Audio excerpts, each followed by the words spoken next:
Well, welcome to the Mendota Ranch. So today, it's kind of cleanup. So I want to just give you kind of the aftermath of what happens after a fire is kind of what I'm thinking here. I do have my helicopter back, so that's good. Helicopter's home.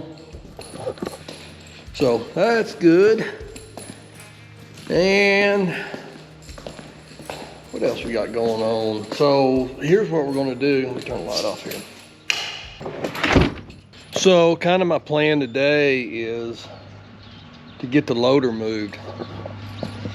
Carlos come back a little bit now. So we're headed to Eddie's house.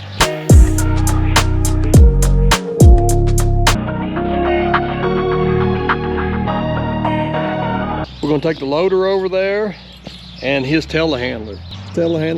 So I had his telehandler over here. I'd borrowed his telehandler, and he actually needed it during that fire because he had a big old tree that was fixing to fall on his house, but it was over here. So I'm getting all that back over there, and I'll show you why we need a loader, because his barn burned down, so he needs to get the loader. He's got a bunch of cleanup. We got the cows moved yesterday, or Eddie got the cows moved yesterday, so we will start that way.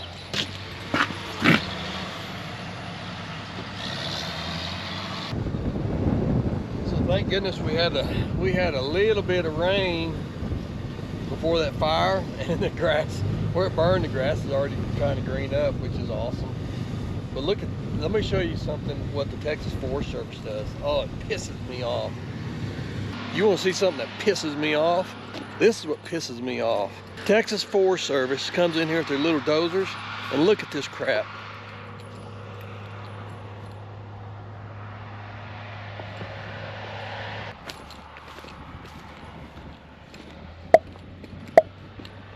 These guys, I'm telling you, that Texas Forest Service freaking pisses me off. Them son of a guns, they come in here, they got a bunch of freaking idiots doing all this. I mean, look at this. This is the work of the Texas Forest Service. These freaking douchebags piss me off. So they come in here with their little dozers like 3 days after the fire's out. I mean, the fire's been out for 3 days. And they were on the channel news telling them that we about got this thing put out. It's 10% contained, and the fire's been out for 3 days. Well, then they come around here with these dozers and just tear the ranch up. I mean, tear it up. Look at this. They've got no respect for the land, just zero respect for the land.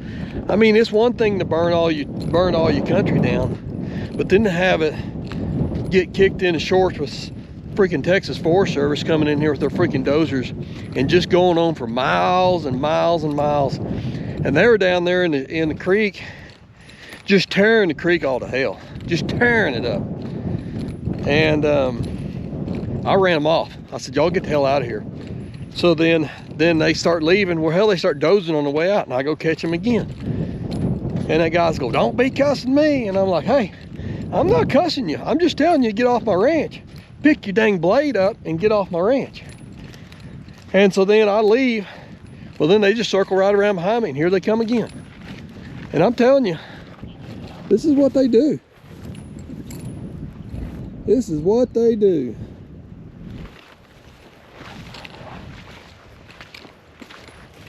I mean, maybe if you're not a rancher, you don't understand it. But when you're a rancher, you don't want, you know, a dozer track all the way through your ranch. You can't fix this. I mean, you can roll it back over the years and maybe it'll hair back over. But, you know, if a blade, like when the county guys come by, they're in a road grader and they just peel the grass back. They don't peel any dirt, just grass. That's good. I mean, that's good. That's no big deal. You can go roll it right back. You can leave it. You can't even notice it. But these guys in these little dozers are just completely incompetent. And it makes me so mad that, you know, I try to get them, run them off the ranch, and they just keep coming back. You know, when I'm on a big grass fire in the helicopter, the Forest Service will run me off they'll run me off. And that's fine, whatever, I'll leave. But you know, unless it's one of my neighbors, I'm like, ah, no, you can eat it, I'm not leaving. It makes me so mad. And they literally do not show up till the fire's out. Crazy. And they'll just sit here and just mess with this crap and just tear crap up. I mean, they literally do more damage than any fire could do. Just this stuff goes on for miles, I'm telling you. Oh man, you got no idea how bad that freaking burns me. Just makes me so mad.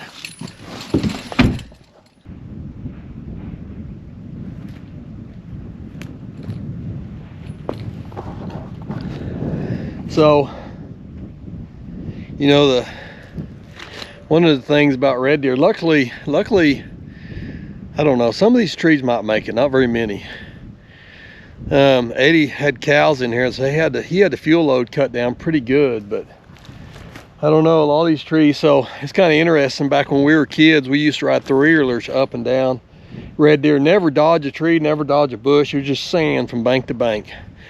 And in about 1979, maybe it's 78, 79, one of those years, it come a big flood. I mean, a big flood. Changed the course of red deer. And then all these cottonwood trees came up after that.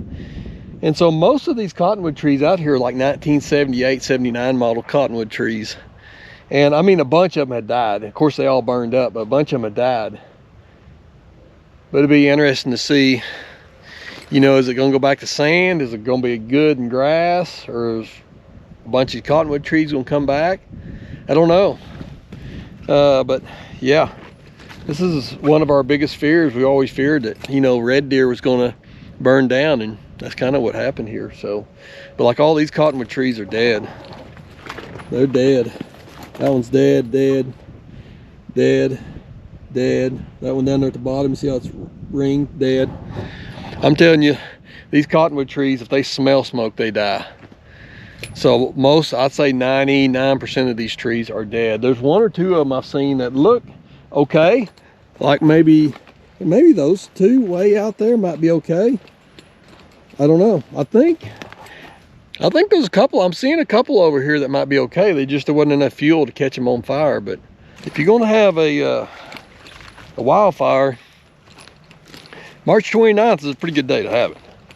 And we'd gotten an inch of rain all week before that, so there's a little bit of moisture. I mean, I see a little bit of moisture right here in the ground. So, and you see green coming back already. So that's good. I mean, you don't want to have a fire October 29th for sure. But March 29th, if you're gonna burn something up, that's a pretty good day. Spring's coming. We got a little, I mean, we hadn't had moisture all winter. We got a little bit of moisture. So if it'll just keep raining now, we'll be all right. There's a lot of red deer that, you know, normally I'd be walking in brush and it's all burned up, but it's a little different. This would all been just thick brush. I mean, I haven't, you can't ride, used to be able to not ride a horse through there. All right, so I gotta go catch up Carlos. So we're trying to get, you know, Eddie lost the barn and some stuff in there, and we'll go try to catch up to Carlos, get all the equipment over there. Eddie got all the cows moved out of here yesterday. We moved them. He had about 1,000 acres. Well, I don't know if it's 1,000, probably less than 1,000. That didn't burn. And right in that 1,000, he had one water well that was down, a solar well. So Sunday, we pulled it. Of course, it's pumping a bunch of sand because the well was down, and so it started, luckily it cleaned up. It's not pumping sand anymore, but the old well and the solar panels were all gone, were bad. So this was the solar pump and the well and all that. So we got it all pulled, got a new one in there, so the cows are happy. Lewis got some baby calves picking up. Gonna go feed the cows, check on them. Yeah, so now the cleanup starts, and Eddie's got a bunch of cleanup, so we're trying to get all the equipment over there. So, all right, let's boogie over there.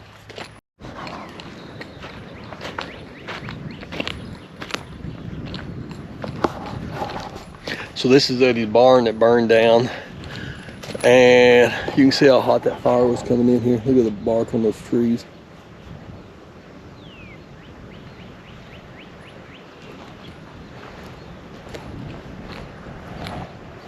His house. It's his house right over here. Burnt the horse pens down. Dang. So this deal right here that I'm looking at right behind me was his helicopter hangar. So he land his helicopter here. He rolls his helicopter in here. So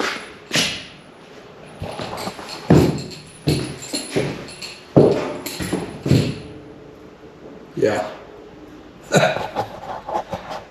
Good thing his helicopter wasn't here. So he had cedar posts. Right here was the wall of this horse pens here. Tack room did all right. Oh man, look at that. Dang. So there was an old cabin here. And this old cabin, there's no telling how old this cabin was. It was made out of cottonwood trees. It's gone. That's part of the old chimney, I guess.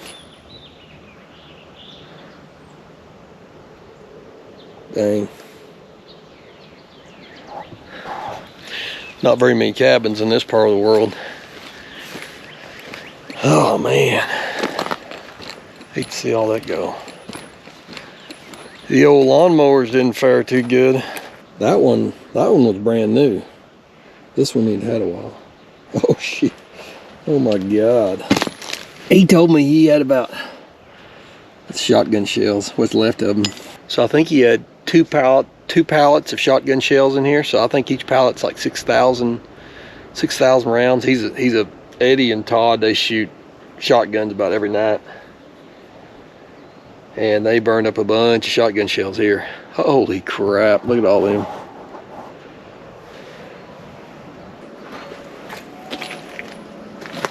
Holy crap, look at all them shotgun shells inside there. Jeez. It looks like one of them shotgun shells must have gone off. Look at the buckshot in there.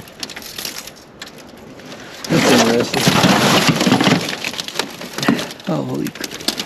That's a bunch of burned up shotgun shells. You reckon that fuel tank blew up? Look at that thing. It sure popped, didn't it? It popped both the ends out. It got hot, didn't it? Oh, it's gone. I bet it burned out. Look at that. I don't know. Yeah, maybe it was already empty. Maybe it exploded out. Dang it. Look at the windsock. Windsock didn't fare too good.